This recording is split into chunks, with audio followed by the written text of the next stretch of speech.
গন্তব্যস্থল আকালিপুর ভদ্রপুরের গুহ্য কালী মন্দির। এই দেখুন সুন্দর সিনারি, মানে গ্রামের পরিবেশ, অল্প অল্প ঠান্ডা পড়ছে, সুন্দর। এটা হচ্ছে ব্রহ্মণী নদী, ব্রহ্মণী নদীর পাশ দিয়েই বয়ে চলেছে। এখানে মা, এই নদী যে কাটোয়ায় যে গঙ্গায় মিশছে, এটা ব্রহ্মণী নদী।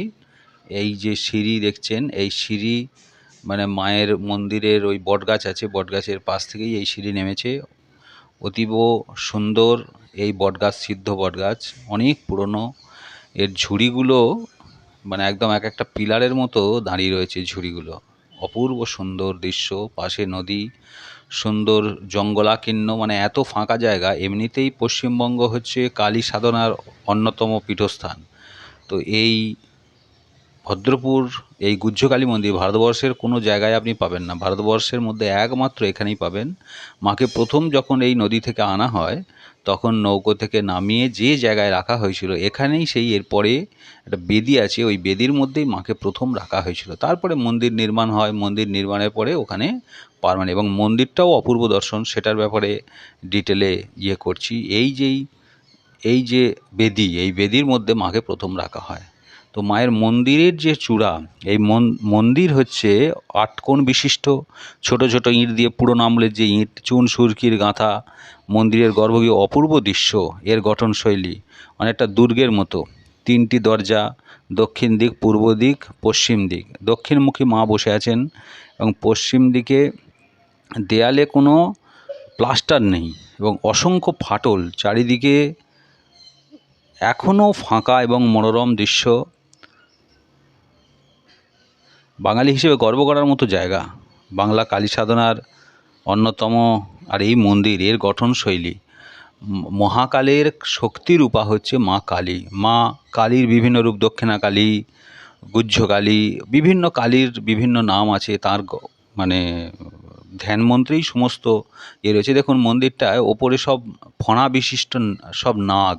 এই অষ্টাঙ্গিক যে মার্গ, এই অষ্টাঙ্গিক মার্গের এই দেখুন ছোট ছোট ইঁট, এই ছোট ছোট ইঁট দিয়ে গাঁথা, অপূর্ব গঠনশৈলী। এখনও ফাঁকা, ওখানকার লোক এটাকে মেনটেন করে যাচ্ছে, এবং কোনো রকম ক্যাওয়াস নেই, সুন্দর পরিবেশ।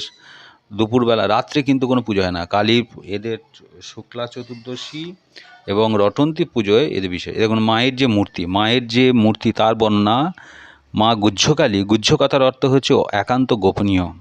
তো এটা সবার জন্য নয়, এটা যারা সাধক, সাধনার জন্য। তো এই গর্ভগৃহে চণ্ডীপাঠ করা সহজে। এইখানে দেখুন মায়ের গাত্রবর্ণ হচ্ছে গাঢ় মেঘের ন্যায়, লোল জিহ্বা, দুটো হাত নাগাসনে উপবিষ্টা, নাগের ওপরে বসে আছেন। গলায় 50টা নরমুণ্ডের মালা আছে। আর দুটো হাতে দুটো যে কঙ্কন আছে, বাম হাতে রয়েছে তক্ষক সর্পরাজ, আর দক্ষিণ হাতের যে কঙ্কন সেটা হচ্ছে অনন্ত সর্পরাজ।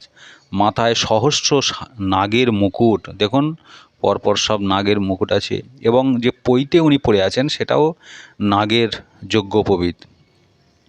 তো দুটো কানে দেখুন দুটো শবের রূপ অলঙ্কার করা রয়েছে, এবং নারদাদি ঋষিগণ শিবমোহিনী গুহ্যকালীর সেবা করছেন, এবং তিনি অট্টহাসকারিণী মহাভীমা, সাধকের অভীষ্ট ফলদায়িনী। আর এই যে দাঁতটা দেখছেন, দাঁত এবং চোখ, এটা মহাশঙ্খ থেকে তৈরি এবং সাংঘাতিক জাগ্রত। এগুলো আমাদের বিভিন্ন সংগ্রহ থেকে এগুলো নেওয়া হয়েছে।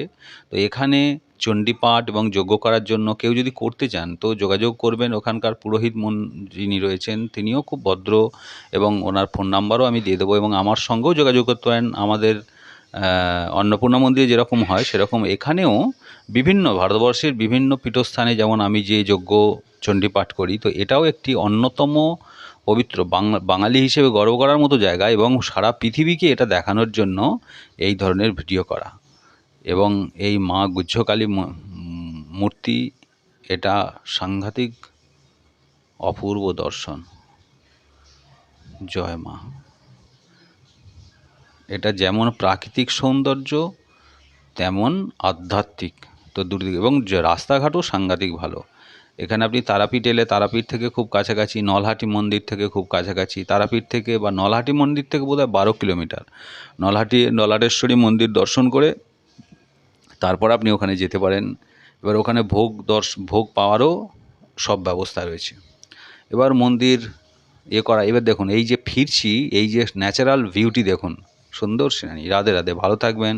জয় মা গুহ্যকাল।